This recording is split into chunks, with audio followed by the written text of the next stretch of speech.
स्मृति ईरानी के लिए मोदी खेलने वाले हैं ये दांव। अमेठी हारने के बाद ईरानी को देंगे एक और मौका। दिल्ली की सियासत में होगी स्मृति ईरानी की एंट्री।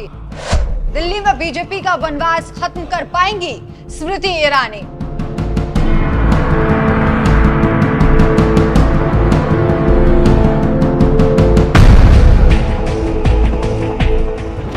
नमस्कार, मैं हूं आपके साथ राखी लांबा और आप देख रहे हैं न्यूज एक्सप्रेस। बीते लोकसभा चुनाव में मुंह की खाने के बाद बीजेपी काफी सतर्कता के साथ अपना एक एक कदम फूंक कर रख रही है। यूपी, हरियाणा जैसे राज्यों में मुंह की खाने के बाद अब बीजेपी को समझ आ चुका है कि हर बार इतना ओवर कॉन्फिडेंस में रहना सही नहीं है।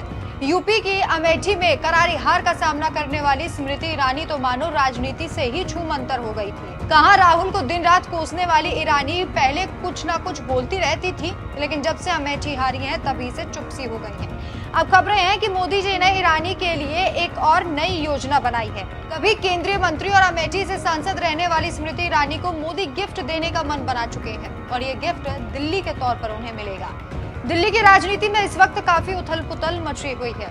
इस वक्त राजधानी की सियासत में कई नाटकीय मोड़ देखने को मिल रहे हैं। एक तरफ केजरीवाल ने झट से इस्तीफा दिया तो फट से आतिशी ने सीएम का पद लपक लिया। कुछ ही महीनों में राजधानी में चुनाव होने वाले हैं। ऐसे में इन दोनों ही घटनाओं को काफी अहम माना जा रहा है। इसी बीच बीजेपी भी दिल्ली में अपना सियासी वनवास खत्म करने की कवायद में जुट गई है।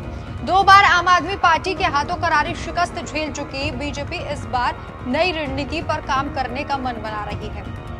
असल में खबर ऐसी है कि दिल्ली की सियासी गलियारों में यह खबर अभी इस वक्त छाई हुई है कि इस बार बीजेपी की तरफ से मुख्यमंत्री का उम्मीदवार घोषित किया जा सकता है। चौंकिएगा मत, पार्टी पहले से ही सीएम चेहरे के साथ आगे बढ़ सकती है। खबर तो ये भी है कि पूर्व एमपी स्मृति ईरानी को ये बड़ी जिम्मेदारी दी जा सकती है। इन दिनों ईरानी को दिल्ली की राजनीति में काफी सक्रिय देखा जा रहा है। कहा जा रहा है कि पार्टी की टॉप लीडरशिप उनके भविष्य के रोल को लेकर मंथन कर रही है। यहाँ समझने वाली बात यह है कि अभी हाल ही में हुए लोकसभा चुनाव में अमेठी से ईरानी को जब हार नसीब हुई तो उनका कद और सरकार में रोल दोनों कम हो गए। लेकिन अगर उन्हें दिल्ली का सीएम फेस बीजेपी की तरफ से घोषित किया जाता है तो उन्हें एक बार फिर से सियासी रूप से जिंदा होने का मौका मिलेगा।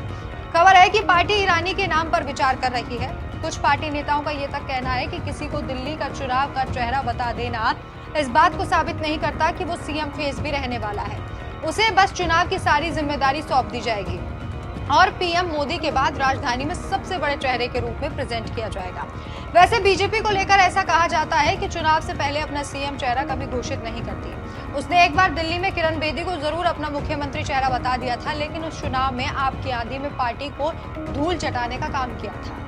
तब से आज तक बीजेपी एक जीत के लिए तरस रही है। अब देखना होगा कि ईरानी को सीएम चेहरा बनाया जाता है या फिर नहीं, और अगर बनाया जाता है तो क्या ये मास्टर स्ट्रोक होगा या फिर नहीं। आपकी क्या राय है, कमेंट करके जरूर बताएं। नमस्कार।